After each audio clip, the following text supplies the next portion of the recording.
It don't matter what's on a library card. What matters is what's in your kokoro. That means heart. On this week's episode of Cartoon Buffoons, I'm your host Wyatt, who is here with me today as always. Hello, I'm Morgan, and I'm an alien from planet Sheen. Nick appropriate cartoon reference. Yeah. And that we don't like, that no one likes. Yeah.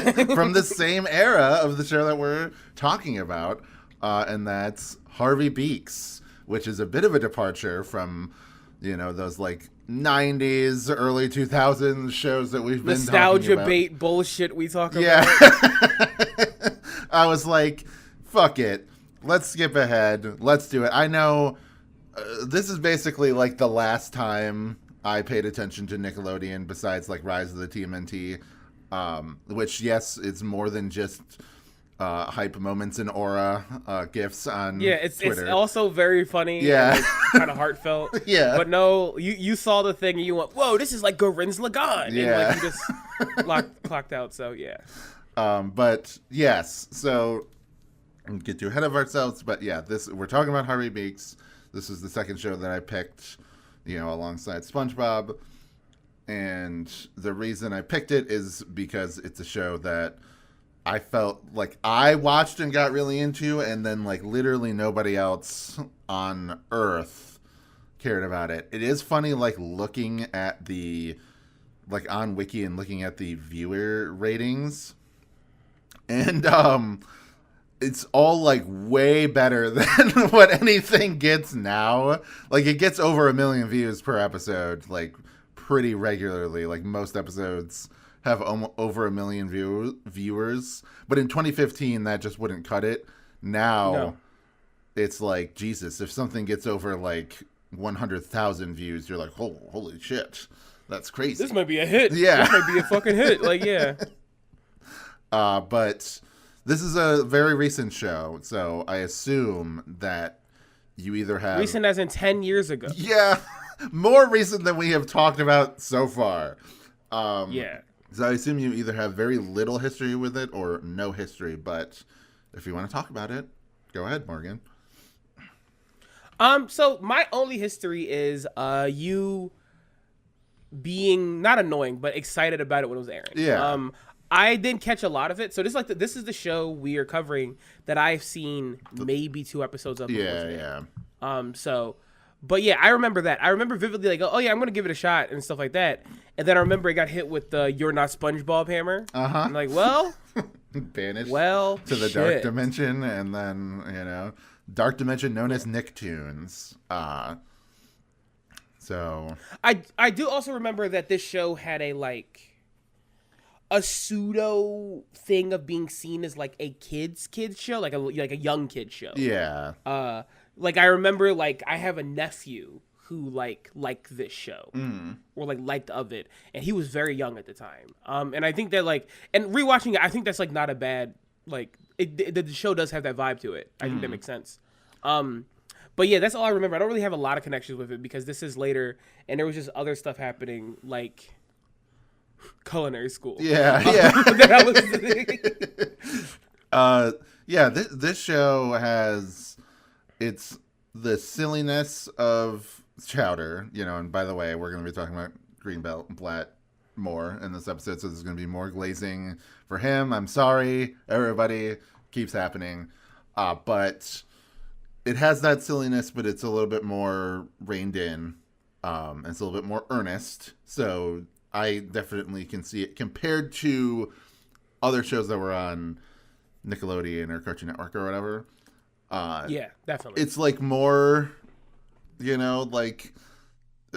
supposed to feel emotions or whatever by the end of the episode, like that kind of thing. Whereas like a lot of stuff is more just about comedy, which is not to say that that's bad. Like one is good or one is bad. It's just that like I could see people thinking of that and conflating it with like, oh, this is, I'm learning morals. This must be for children. Now every fucking cartoon has like more. Big City Greens has morals at the end of its episodes, but we'll talk about that. This show has connection to Big City Greens. I just think there's like a I don't want to say anything mean about our generation, right? Mm-hmm. But a lot of the cartoons we watch was like junk food. I'm sorry, everybody. Yeah. Pure fucking junk food. Just like sugar dumped on Cheetos type shit. Mm. So, like, I think it's why a lot of people our age like go to like this. Man, why does this cartoon gotta preach to me? And look, I don't need the cartoon's not preaching to you. It's maybe just going, hey, be a little better, because I think the cruelness on the internet might be a little bit of the fault of shows like Billy and Mandy. I don't want to say that definitely. Mm-hmm. But there's Yeah. definitely a disconnect in a lot of millennials because they grew up on that shit. Like, yeah, I think you guys suck. Like, Yeah. and I say this as a hater. I think you guys grew up in a shows that told you like sucking is funny, and it is. Yeah, and Guys, being yeah. mean is funny. Yeah, exactly. It is actively funny. Being mean is funny. Like, who cares about anything? If you care about these characters, fuck you. Like, that kind of stuff is very common in the shows that we are talking about and will talk about in the main timeline of Cartoon Buffoons. And we like them. We do like them. like, they're funny. But also, I don't know, we could put it like a little bit of, listen, we should say, hey, kids, it's good to read. Yeah. Maybe we should throw one of those in our funny little shows, you know? So, my history of Harvey Beaks is just like around when it premiered, which was in 2015. I think that was like right when I first got like my first real job out of high school, because I didn't go to college. Fuck that. And so there was a year between when I graduated college, which was 2013, and then getting the first job where I just was unemployed. The Naruto unemployment music was playing in the background my entire life. I can't fucking tell you literally anything that happened in my entire life in 2014. The like dun, dun, dun, dun, dun, oh yeah, dun, the dun, one dun, he dun, just dun, walking around dun. town. Yeah. The fucking like, I got no idea what you're talking about, but I'll act like I do. Yeah. Like that means okay, I got you. Dun, dun, dun, dun, dun. Yeah. I need to save that under Naruto unemployment music on my computer now. I really do. It's so good. But yeah, I have no idea what even happened I bought a Wii U. I can't remember even a moment of playing a video game on the Wii U during that time period. I mean, also because the Wii U fucking sucks. I'm sorry, but like, and there was no games on it. But yeah, it was just like very weird time for me. And 2015, it felt like that was the first time that sort of like that malaise had been lifted a bit. Yeah. I started, I had a job. I started to like be more kind of paying attention to my surroundings, watching shows and getting into these things. I think this was also after the point where I had fallen off of Adventure Time and, because I was... Yeah, because, like, I think, like, 2-3 years later, you go, hey, should I rewatch Adventure Time? Asking me, person who never stopped. And I said, not a spoiler for the Adventure Time episode, fuck no. Yeah. So, yeah, I do remember this moment for us in our friendship. It's weird. Like, it is, like, a strange time. But, yeah, go ahead. Yeah, and then, so 2015, I'm on the internet. I'm on Tumblr or whatever. And I've been following a lot of people who, like, made cartoons that I enjoy as a child. And, like, ones that are currently airing. And C.H. Greenblatt being one of them, and he starts posting about like, oh, my new show, Harvey Beaks, is coming on Nickelodeon. So I go on over to the premier cartoon website, Kiss Cartoon, and watch the first episode when it aired, and I was like, yeah, I really enjoy this. It's a bit different from Chowder though, because Chowder is just... What if characters annoying. Scream and there's farting and like everyone hates each other, and the moral of the story is you should be evil and mean. Yeah. The first 2 episodes of Harvey Beaks are very sentimental. Well, I would say the first one is like just a funny pilot episode. The first one's just like, yeah. And then the second one is has a very sweet ending to it. But like either way, that's like it has like a completely different vibe from what you'd expect from Chowder. But as the show kept going on, I was like, you know what? I think I'm kind of into the way that this show is doing this. And by the time that you get to the end of the first season, I was like, oh, I was very much a big fan of the show. I was following it, a lot of the creators and stuff on Tumblr, people like Hannah Yubi, people like the Houghton brothers, who would go on to create Big City Greens. This was also the peak of like people getting hired from Tumblr. Yeah. I know like this might be like if you're listening and you don't know about the animation stuff. Like when people go, "Oh yeah, I'm trying to get a job in animation," and they post on Twitter, when I tell you that the chances of that is like 50 times lower than it used to be on Tumblr, I mean it. People like you would post art on Tumblr and get like real studios and people making shows in your ass box. Like I had people that I followed for their art who later just started working on cartoons. I can't express to you how like the 2012, maybe even 2011 to like 2015 animation like system was like, I don't want to say it's healthy, right? Sure. But it's healthier than it is fucking now. People are getting hired. People are like, all right, I know I can work on this show for X amount of time between 2 seasons or whatever. You know, we got that many orders, etc. You know, at this time, a show getting canceled after just 2 seasons is like, what the fuck? Weird. That's crazy. Now I'm like celebrating in the street that Stugo got 1 extra season on top of its one. I'm just like, holy shit! I can't believe it. A cartoon got 2 seasons. Like if you ever see someone go like, I work in animation. I've been out of work for like 9 years. It's because they like are like, for lack of a better term, refugees of when the studios got even more eviler after this era. Like it was so sick to see artists you like go, hey, yeah, I worked on this episode of Adventure Time, or I worked on this like pilot or something. And that's just gone. Yeah. Like it was so easy to follow creatives you like on the internet, specifically Tumblr, and see their working process. It was like you were so locked in. Yeah. Like you were so tapped into what was happening on the shows you enjoy. And this show does feel like the last of that in a lot of ways. Yeah, because like this, I would say this was also an era where there was a lot of the people between networks that were friends with each other. Like they're posting on Tumblr and they're posting like fan art of the show that they're working on, or like comics or whatever. And then it's like, all right, these people, you know, they're working at different networks, but they're always like shouting out each other's art or whatever and like propping each other up. It was like a pretty healthy ecosystem, I feel.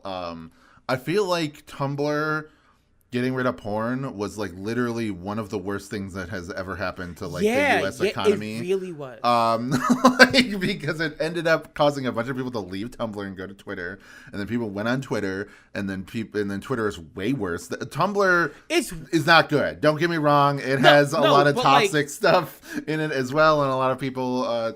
It's better for art. Yeah, it's like uncomparably better for art than any other website that exists. Yeah. Blue Sky still sucks cock compared to Tumblr's art. Yeah, but for many reasons, but especially like, well, I'd say art is definitely like has a higher potential on Blue Sky. The problem is just like the lower user base, and then Tumblr is like, but is the best because the problem with Blue Sky, similar to with Twitter, is that it's just like so hard to look for art sometimes, you know, and like especially if you make a thread of something, like multiple posts in a thread, like anything that's not the top of that thread is just gonna get buried. So, which is weird because like Twitter didn't. It felt like if you made a thread of things on Twitter, people would pay more attention to it, but whatever. It's also like the tag system on Tumblr is crazy. It's crazy good. It's so good and easy. I've seen people go to my account because I drew something silly that's like Power Rangers or fucking Transformers, and then they hit that little button that says Transformer post, and they will go through my shit and like every single piece of Transformer and just share it. And you cannot do that on any other website. And I just don't know why. I don't know why we keep copying the fucking Twitter style of doing things when it's made for like low engagement, like high work, low reward single post that you hope someone will like a lot. So you have one piece of art with 1,000 retweets and then the rest of your stuff has 4. Like it's awful. Yeah, it is really bad. and I'm glad that we're talking about this in the Harvey Beaks episode because it does make me, it just brings me back to that time, you know. Yeah, like, and it's just funny to think that there are people that are like maybe not big deals, whatever, but like people like the Houghton brothers, you know. It's just like, oh yeah, he was just like, Chris Houghton was just like sharing fun behind the scenes things about whatever episode he boarded on for Harvey Beaks, and like doing little funny drawings of like Foo or whatever. I will say Cricket, very similar to Fee and Foo, like character wise. Yeah. Like he feels like a combination of both of them. I do also think like they're like the torch is being carried on a little bit. Because I like we haven't talked about it, but like I don't want to be a magical girl and stuff like that. Like there's stuff coming off of Big City Greens and creatives. Like it's really cool that the whole like Big City Greens has people working on it who I see on Dropout and like do art stuff over there, and like it does feel like there's the only time I'm ever feeling hope about animation is either like an old head coming back to do something such as Mike Judd or like Gendy Tartakovsky, or someone from the family of like this show Big City Greens or something doing something new on the internet. Yeah. It's the only time where my heart feels any fucking joy whatsoever about the state of cartoons. Yeah. So it's kind of nice that like this is like connected to that. Yeah, and it's cool, especially with that, you know, and Kiana Mai, who did that pilot. Like her whole thing was like, I wanted to do something to show people that people would be engaged with something regardless if it was full animation. Like if you like, you can just get the pilot out and it's just an animatic and people will still be like, all right, cool. I understand the limitations and the restrictions of not being able to do a fully animated thing. That's fine. People still clicked with it. Basically at the point where I saw her the other day posting like TikTok cosplay of like her characters. Yeah, I was like, holy shit, you've made it. Like that's like the dream. Like, it's so good, and it like really proves something that like we've talked about on this fucking show and like on the internet, is that like I need evil people with money to realize that you can make money off of these things that people are passionate about if you fucking care. Yeah. Like if you just use your eyes and like look on the internet and see like, look how much engagement there is about this product. Just because you're not making, you know, like, oh, it's not engaging in the right platform, so we're not making the money or whatever. It's like, fucking figure that out. You're the ones at fault, not the thing that's clearly popular.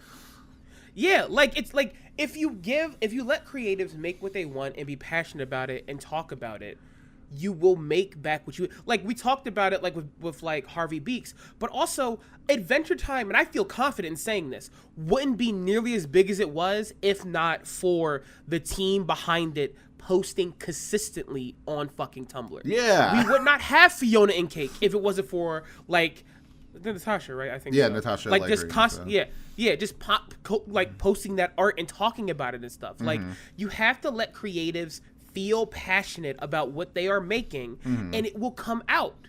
And also, I don't know, everything doesn't have to be like a blockbuster fucking SpongeBob like mega success. Some things, if you just get back your money and plus just give it some time, you impatient motherfuckers. Yeah, I have a lot of feelings about that, but you know, we got into the weeds here a bit, so let's take it back and you know, talk about the show proper. So season 1 it aired in that like 2015. Season 2 was like 2016 into 2017. Season 2 they really stretched the fuck out because they like stopped it halfway through and then aired the rest on Nicktoons, which was a death sentence. I actually didn't see the final few episodes of the show until fairly recently. I want to say like 4 years ago, probably around the time that like 2021, I want to say, maybe 2022 is when I watched like the final chunk of the show, just because like I didn't watch the, you know, I didn't have Nicktoons or whatever, so I wasn't watching it. And the first season, I would say, is just really, really strong for a first season of a show. I think it's like a very fully formed show. Yeah. Like right off the bat, like from the first episode. We talk a lot about shows not getting their footing until season 2 or whatever. Mm-hmm. And I think this is like a thing I say about C.H. Greenblatt across the board when it comes to like shows he works on or stuff he directs or shows he makes. This motherfucker knows what he wants to make from the jump. Yeah. No confusion, no growing pains, and just like, I know what I want to make. And they're all very different. There's like a very much a sense of humor that he has. But like Chowder, this, and Jellystone. Yeah. All have a very specific thing they're going for, and they do it. And that's something you can't teach in a creative.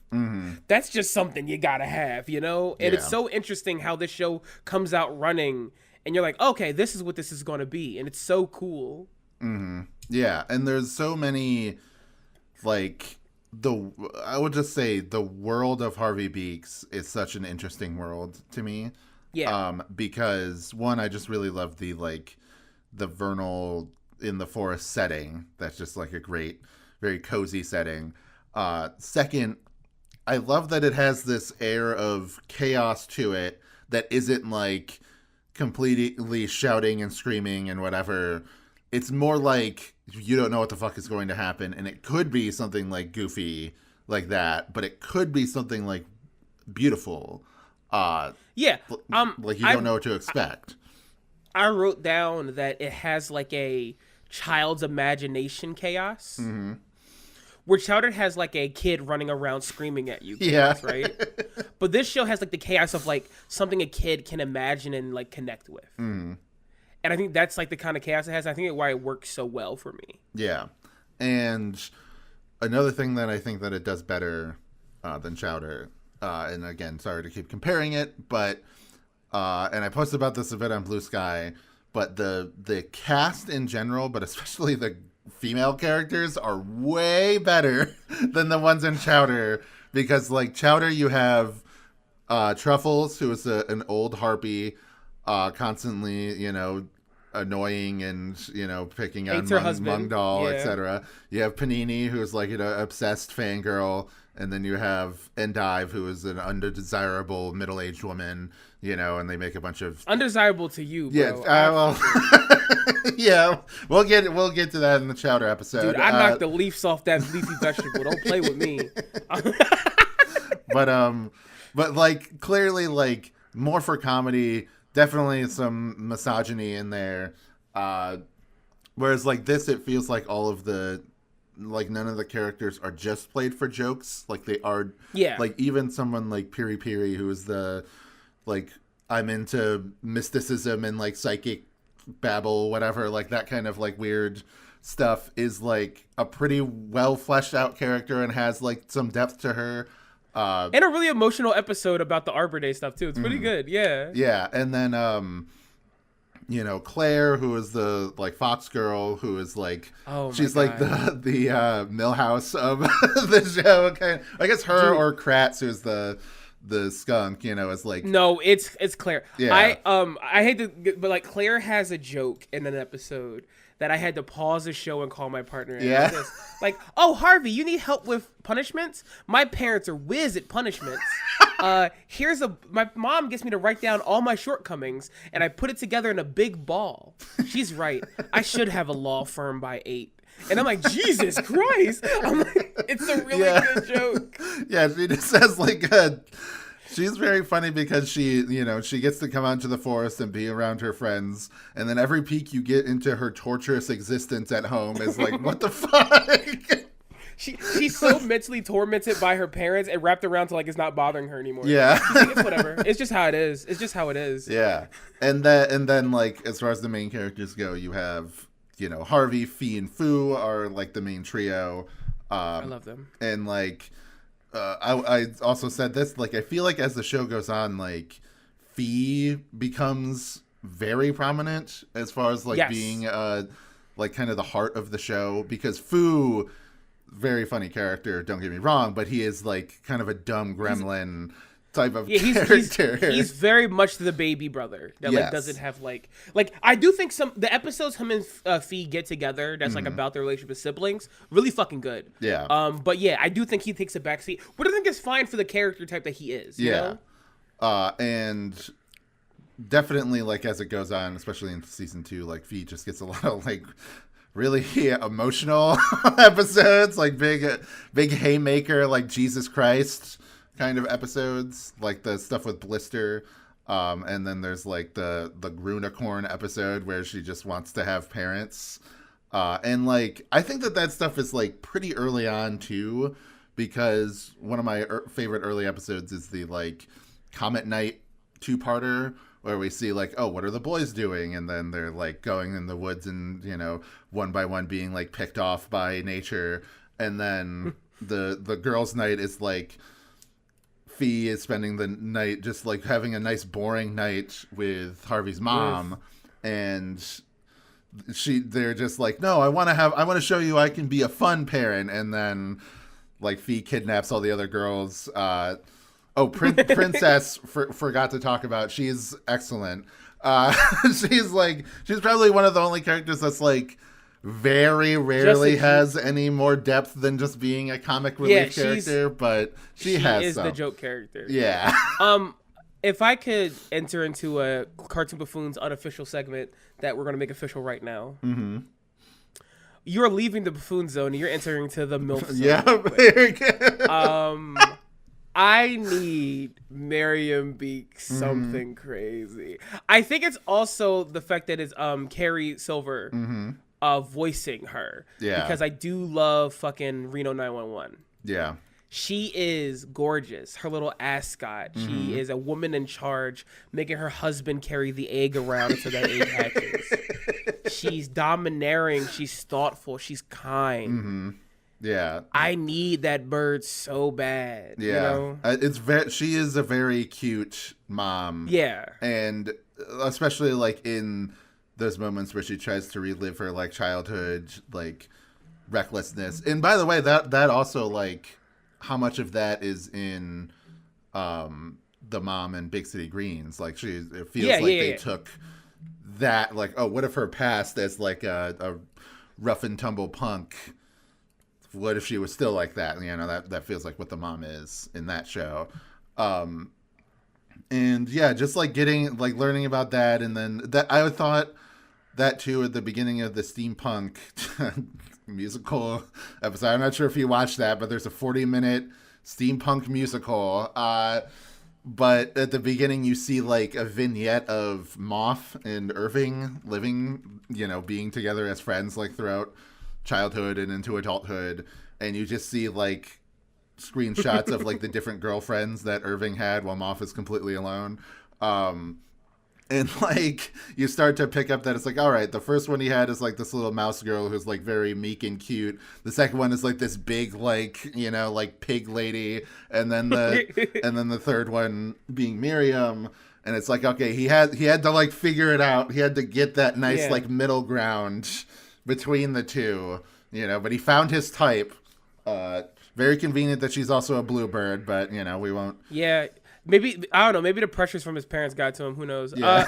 I do, okay, I feel like we're going to get into character soon. But I think this show has something that I like a lot because they're funny. This show loves to get a middle-aged comedian on the cast. Yeah. And it works so well because Dave Foley as Moth is so fucking funny. I know. Every goddamn time. He's like the band episode where you're like this, yeah, I have a woman who wants to touch me. Like it's so good. His shitty design, his like steampunk guy look, it's amazing. They also have Mark Maron. Yes. As Randall. All over the show. Yeah, as Randall, and then also a few, but yeah, as Randall, it's so good. There's also Matt Berry as Dr. Roberts. And if you watch anything, Matt Berry's voice is comedy. There's nothing that you need besides, it's me, Matt Berry. Yeah. Randall, him and his mom are so fucking funny. That is just like that's when they're on screen together, that is like Chowder level comedy. Yeah. For sure. Like that is like, I'm just laughing like keep one eye open for the coyotes, like it just the fucking mom's voice is just so funny, and like every episode that involves her is so good.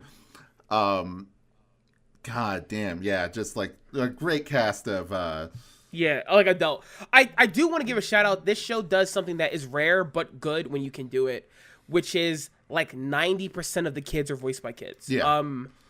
And there's some issues with that in the grander scheme of things that I don't think we should get into. Sure. But the kid actors are fucking fantastic in the show. They're so good. There's I think specifically the little girl that voices Fee, who this is 10 years ago, is probably like fucking 20 now. Yeah. But like Fee's comedic timing and inflection is crazy for a child actress to do.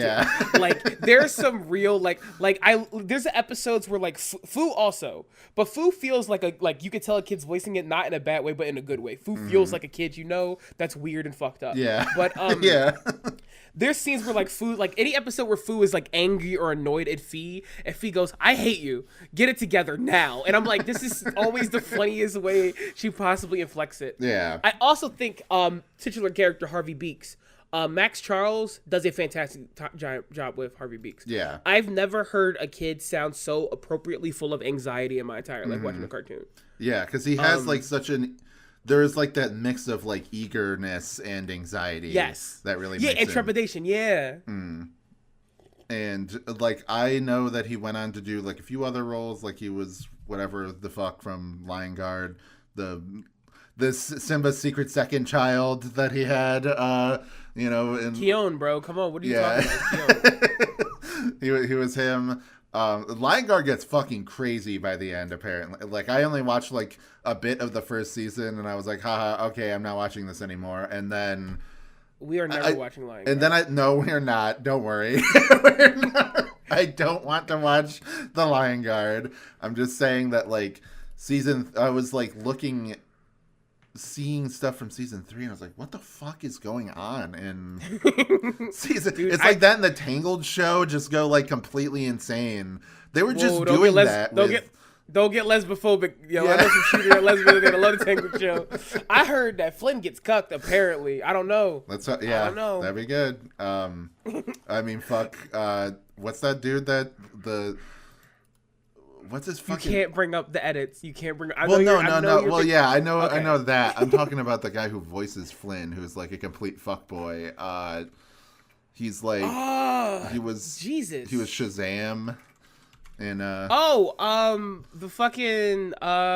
wait, what's his name? Zachary Levi. That's it. Yeah. Yeah, he sucks cock. So, yeah. Honestly, let's make... I really do want Flynn to just be a woman in a live action. Just make everyone mad. Let's get woke as possible. That'd be cool. Yeah, just do that. It would, yeah. Yeah, let's do that. They scissor. Yeah. But so this show has like a really good spread of like it has a really great cast and it uses the cast very well. The one thing that I always wanted from Chowder, and we will talk about this in the Chowder episode, is I always kind of wanted them to do more episodes with Chowder and his peers. Because most of the episodes are just Chowder as an apprentice, which is, that's the premise of the show. But there's not as many episodes. Like, there's a few episodes with him and Panini. There's a few episodes with him and Gorgonzola. And there's like... Which are the funniest episodes of the show, also. Yeah. Like, the funniest episodes are Chowder and Gorgonzola. Yeah. Like... And there's like very little Ceviche. In general, way too little. We need more of him. I don't know. That kid's fucked up. Like, I think Ceviche's... That kid's fucked up. Though, there's that scene where, like, Panini is crying and he's like, on a scale from 1 to 10, how desperate are you right now? And she just sobs and says 11, and then while she's still sobbing, it cuts to him like spraying like breath freshener. Mouth spray, yeah, his mouth is just like let's go, baby. Yeah. He also has the funniest voice. I can't wait to talk about Ceviche Chowder like this. Yeah. Hey, baby, how you doing? Like, God, he sounds like shit. So it's like, it's just cool to get a bunch of episodes. It's like, oh, this is an episode about Princess and Claire, or this is an episode about like. Period Harvey and the Harvey and Kratz and whatever, like just like mixing up with like a huge cast of like the different characters. Even like Fee and Claire get an episode together. Like they even like give like the Fee and Foo like pair it up with other characters, and it's just like a really good use of it. And then whenever you get episodes where they're paired up with one of the adults, like that is like a rare treat, you know, like like Fee with Randall, or just like basically any time with Randall, or like them with Moff, where they have to where they have to like gaslight him into thinking that he's like opened a Steamgate into like the steampunk world. Just like it's crazy we haven't talked about the best character yet. Which is who? It's fucking Dade. Oh my God. That's the thing. Yeah, we haven't talked about like some of the boy characters. Yeah. Listen, if you told me that like my favorite character would be a neurotic gay rabbit, I would be like, "What are you talking about, guys?" Who's so Christian? That's Christian. Dade's whole deal is that he's a rabbit with a bunch of siblings, and he has the most like, I'm 10 and I have my first crush, and it's on my best friend Harvey, and it is I don't know why. Dade is so fucking funny to me. Yeah. Like he goes like, Harvey can come over to my house. Don't tell his little siblings, don't say goodbye to Harvey. It's my best friend. Yeah. You can't do that. And I'm like, God, he's so awful. Yeah. And when they introduced Dade's brother Wade, who is just cooler, like literally just Dade, but just like in a backwards hat and a hoodie. He's like, yeah, I'm cooler than you. Yeah. Also actually voiced by a kid, as opposed to Dade, who is one of the few kid characters voiced by an adult who is Greenblatt. The creator, yeah. Which I think it works. It makes Dade seem more neurotic somehow. Yeah. Like it absolutely works. And like I feel like he just is able to nail it. And Dade has some absolutely great episodes. There's an episode with the Dade, which is like the sandwich that's just like the shittiest, most boring sandwich, you know. And I don't know. There's just like his relationship with Harvey and everything is like really interesting because, you know, you can tell that Harvey was sort of poisoned by being friends with him early on, and then he's sort of like healing his inner child by being friends with Fee and Foo. You know, like because they are very similar early. Like you could tell, like, oh, Harvey's neurosis and his like anxiety and everything comes from being friends with Dade. Like from in their early childhood, and then the show is about the timeline of them meeting Fee and Foo, and you know him like getting out of his comfort zone. And I do want to say, even though that's true, Dade isn't like a bad kid. Yeah, he's just neurotic. That's it. Like I think a really funny bit is when Dade goes, "Harvey, am I cool?" You're different. No, Harvey, am I cool? Am I cool as my brother Wade? You're different. Harvey, what does that mean? You're just different, Dade. You're just different. And I'm like, I was like crying laughing at Harvey's like so polite, real. No, because we all have that friend that they ask you if they're cool. You gotta go, listen, I love you. And they go, wait, what do you mean you love me? I love you, man. I love you. Yeah. You're not cool, but I love you. It's such a good joke. Yeah.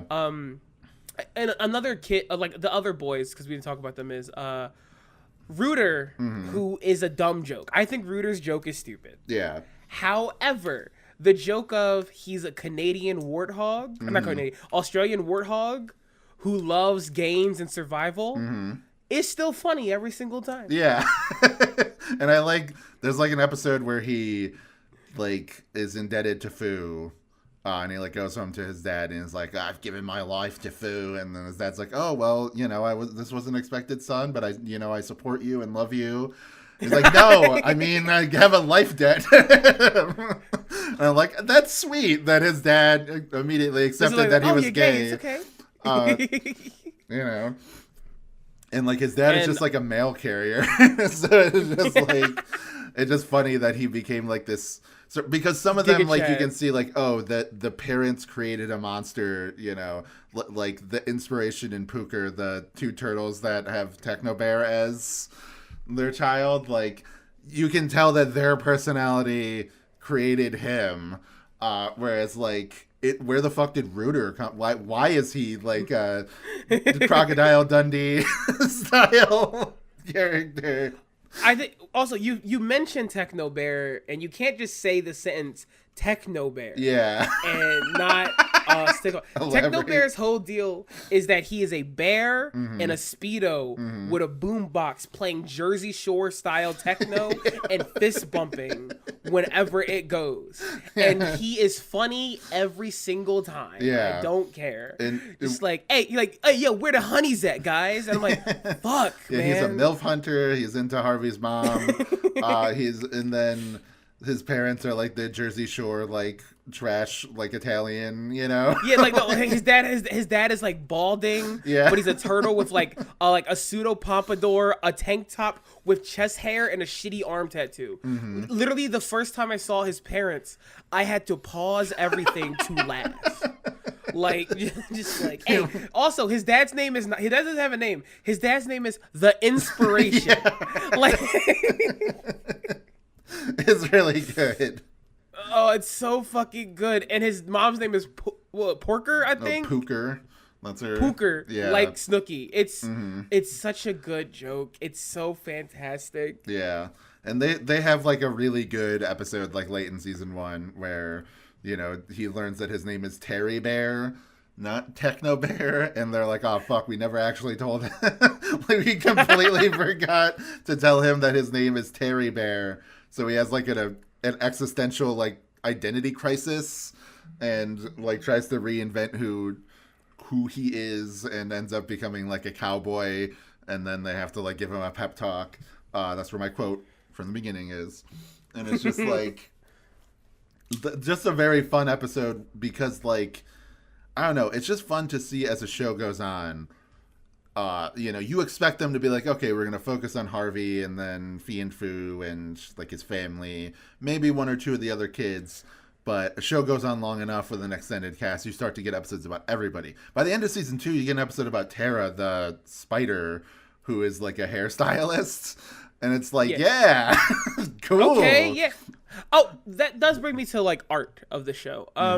I think this show does such a fun thing with the way it designs characters who are based off animals. My partner doesn't like, because my partner says that like the Chowder, like the C.H. Greenblatt like style freaks them out. I don't know, like it feels a little odd. I think it's because they can't figure out what animals are. Like I remember, like Kathy asked me what animals are Fee and Foo, and I'm like, they're guys. Yeah, they're just guys, you know. But I love the way they translate animals, and I think my favorite thing is characters like Tara. I love translating a spider into just a ball with arms. Yeah.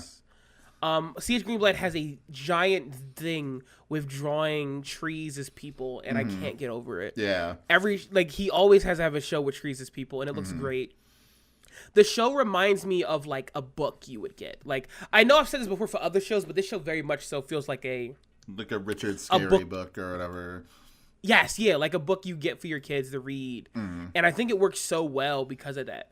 It makes all the characters feel so like tactile and like you know their adventures. Like this could have just been like a series, like a early 90s, late 90s book series about Harvey Beaks, and just like you learn a lesson, there's a little goof in there, and it would feel super in place. Yeah. I feel like the show has you know, it's not like very continuity heavy, but obviously like it does have like some elements of continuity. Season 2 like changes the status quo with bringing in Michelle, the little sister, who is evil. That's her whole.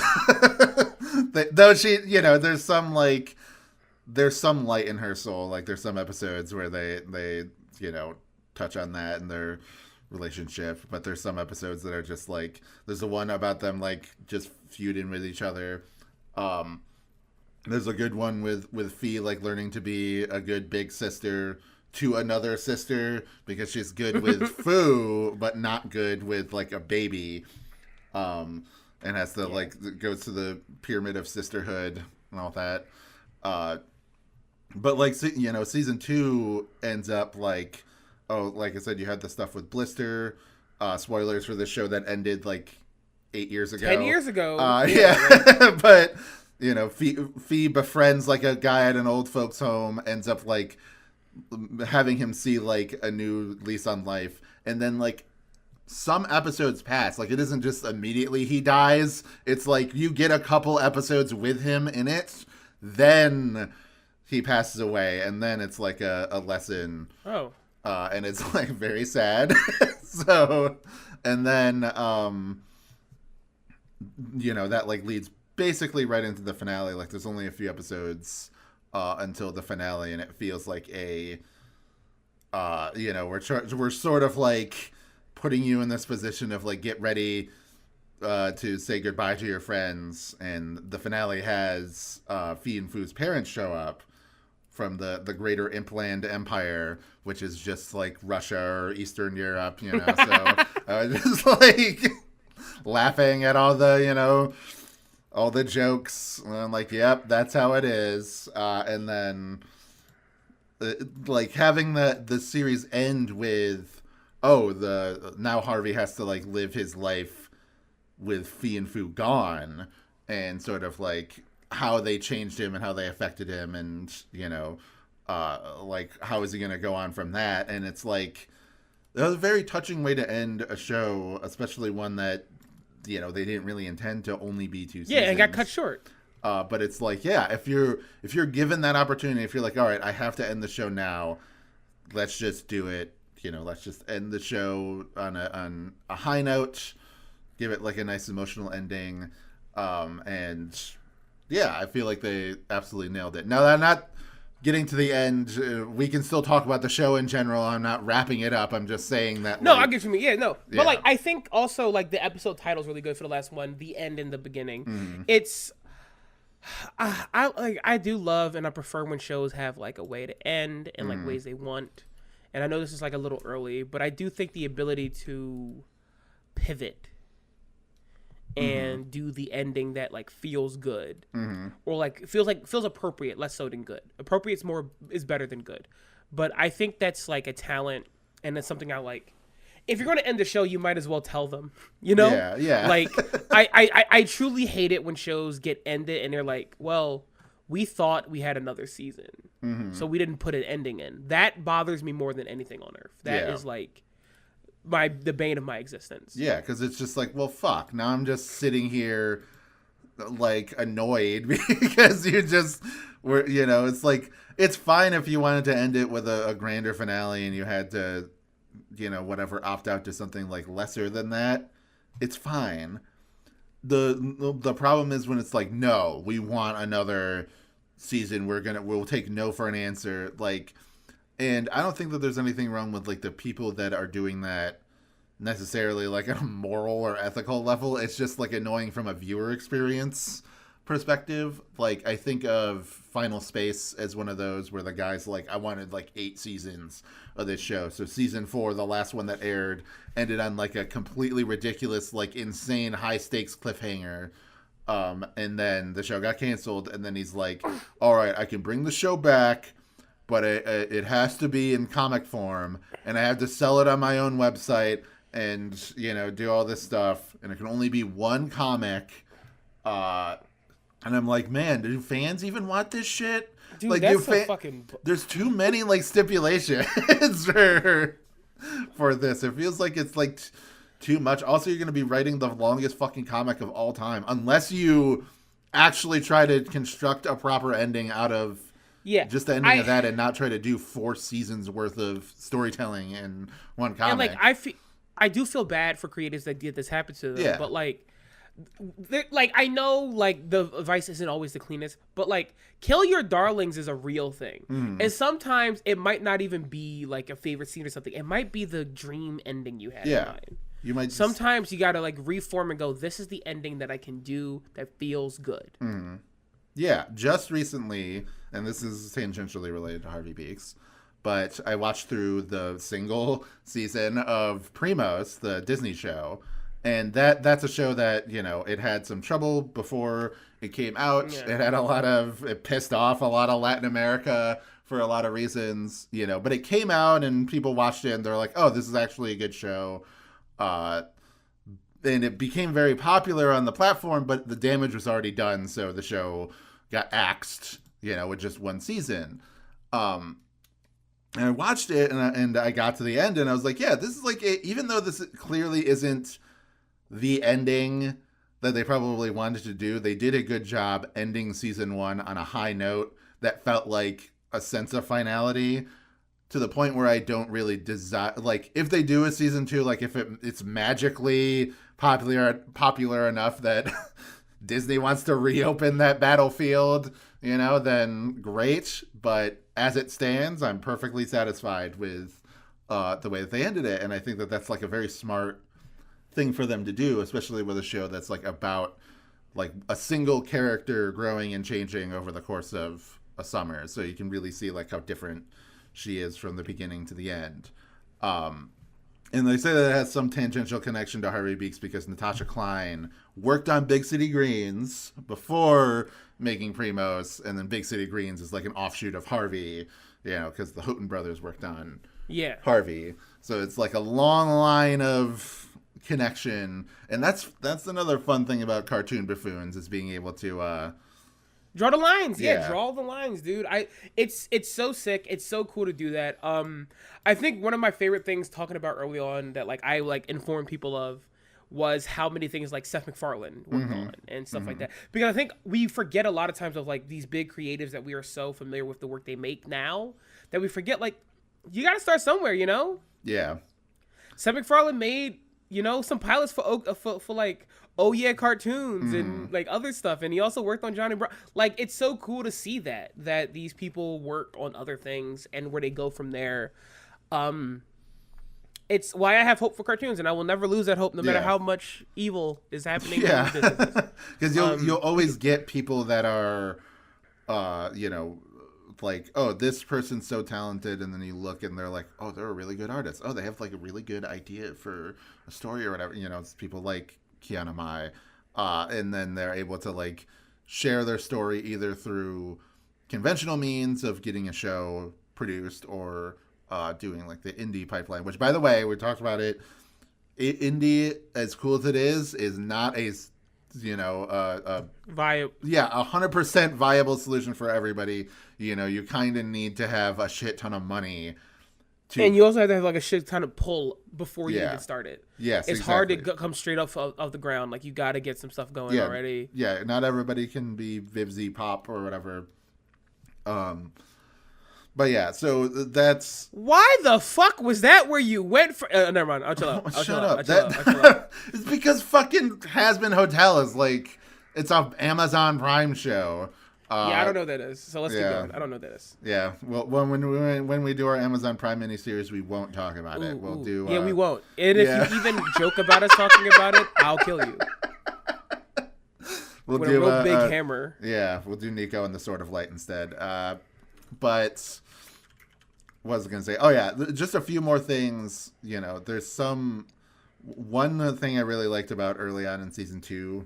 Like, not only did they add in Michelle, but they basically introduced, she kind of existed before this, but the character of Kathy with a K, who is like a Totoro-esque, like, big hamster.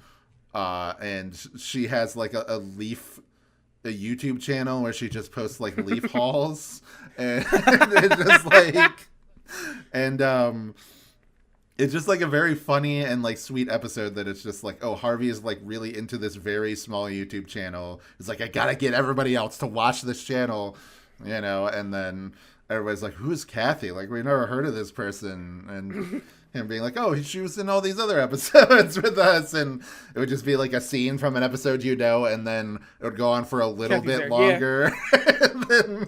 then she's there. Just a very good... Harvey... Yeah, go ahead. I do want to say, like, last thing too, also, I think Harvey is like maybe the cartoon character of all time. He's very cute. It's so... Usually, like, the ones you build shows around are not the, like, nice little anxious ones. Mm-hmm. They're always, like, either, like, the number 2 or best friend. It's nice that he's forward. Yeah. And I think that's really cool. Even if like you look at like Flaws of Imaginary Friend, yeah, Mac is like the one who created Blue, but Blue is the character, you know? Yeah, absolutely. And I think it's super neat that Harvey gets to be how he is and still funny and still fucking funny. Yeah. It's so easy to make the character who's like normal not be funny, but he's trying so hard to be more imaginative and expressive and kid-like that he gets so many good jokes because of it.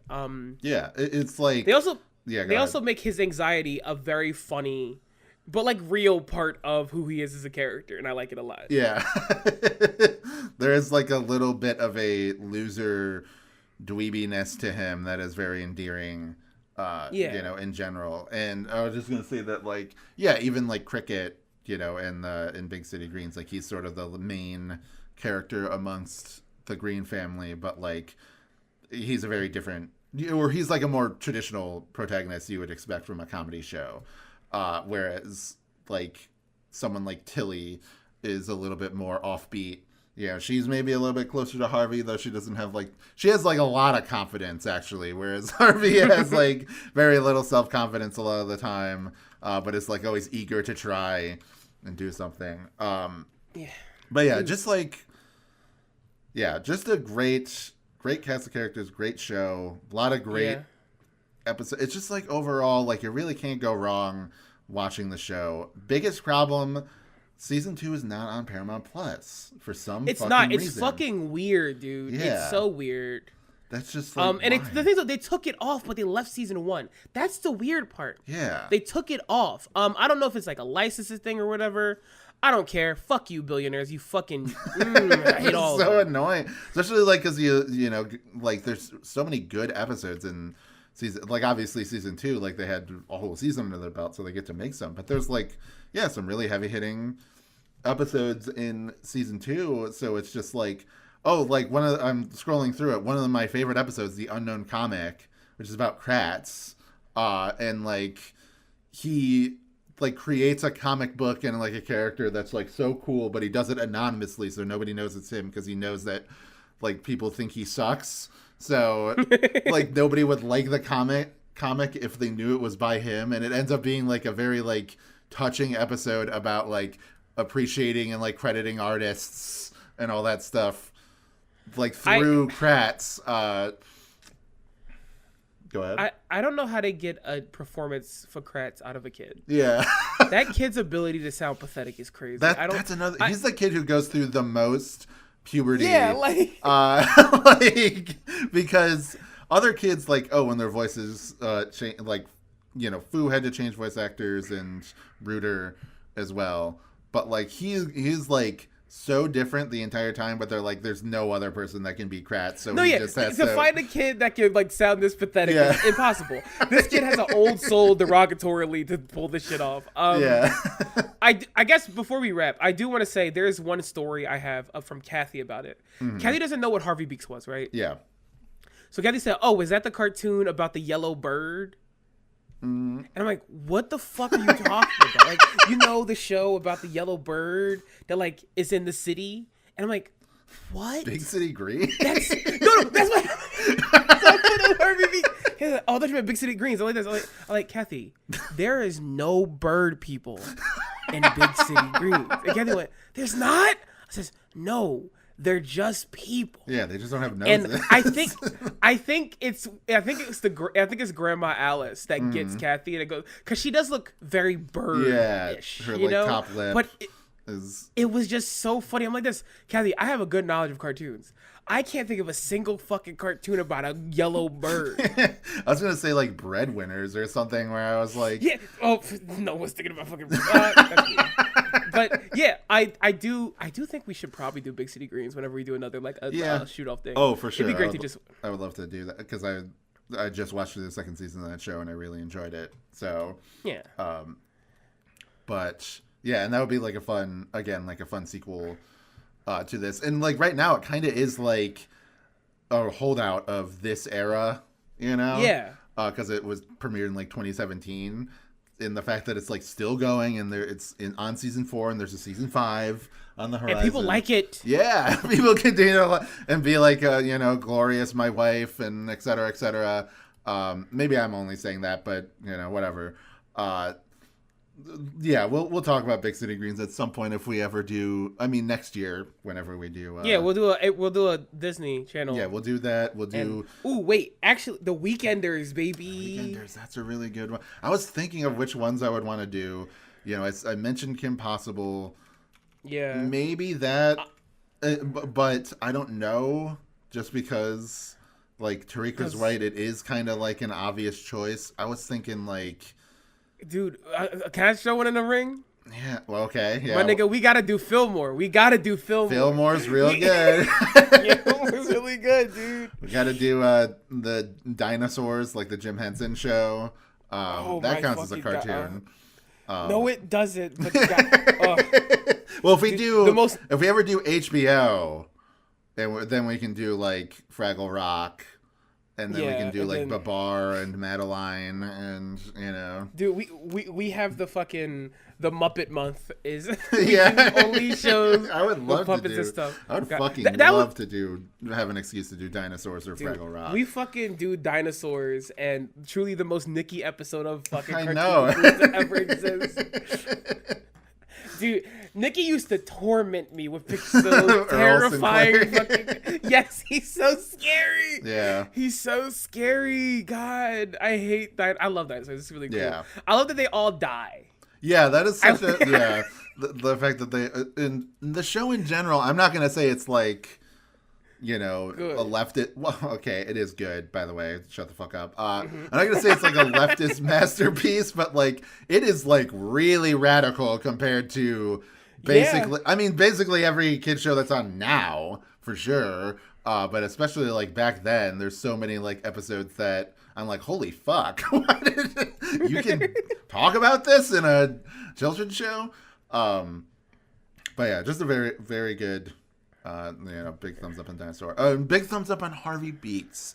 Thumbs up on Harvey Beaks. Yeah, very good show. Very emotional. Very good. Yeah, I guess I'll end it with like some personal anecdotes. So like I said, it took me a while to get around to finishing the show. And this was a show that me and my brother actually really enjoyed. I would like watch it and he would be playing video games in my room or whatever and be watching it over my shoulder.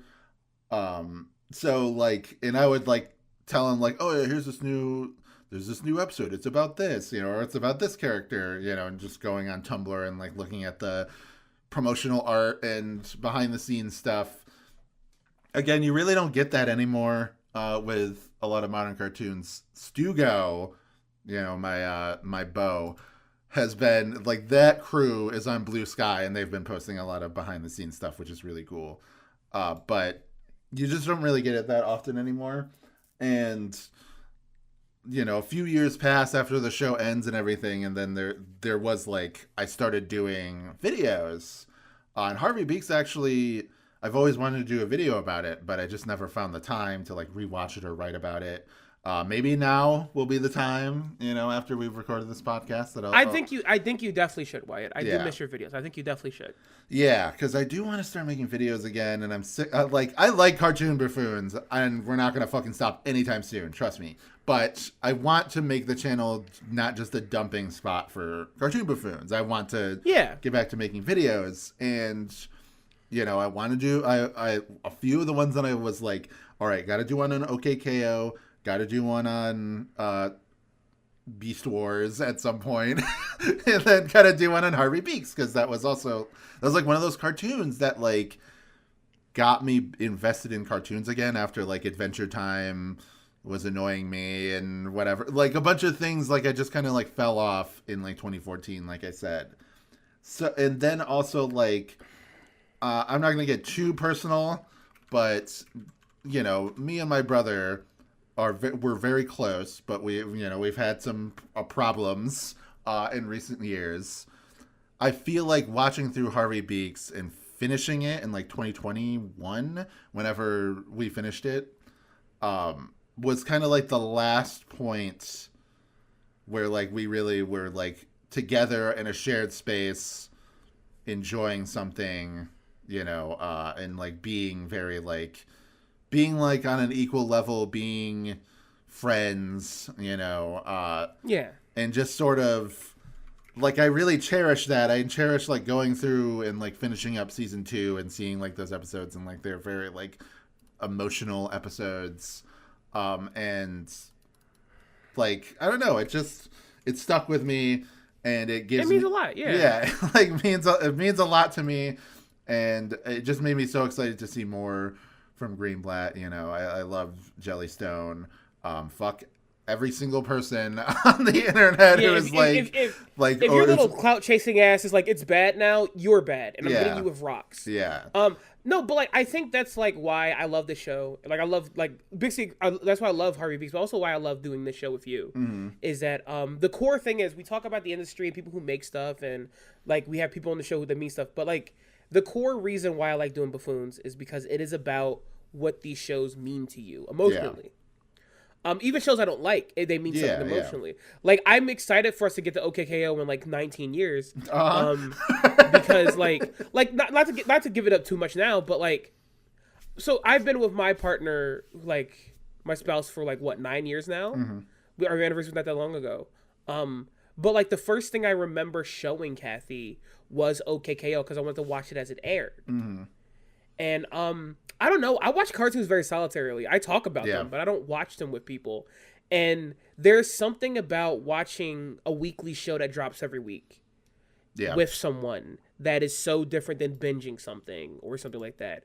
That like routine is so good for like connection for people to go, hey, this is the blank day. Let's watch this. And we did that also with Craig of the Creek. And Craig of the Creek is like, I'm ready for it. Like I'm that episode when it happens again in 20 years. Yeah, I'm excited because Craig of the Creek is like that show. Like I feel like I wonder if like it's lame to say this. That show fucking helped a lot. Yeah, having a Craig of the Creek episode to look forward to, like, got a lot of the weight off my back during the darkness that is the pandemic in the world at the moment. Like, yeah, cartoons are great, and the emotion they have behind them are great, and it's one of the things where It's a piece of media that has never been fully affected by the pessimism or the like lack of earnestness. It's impossible to make a cartoon, even ones that are like kind of cynical, without a level of earnest like in it.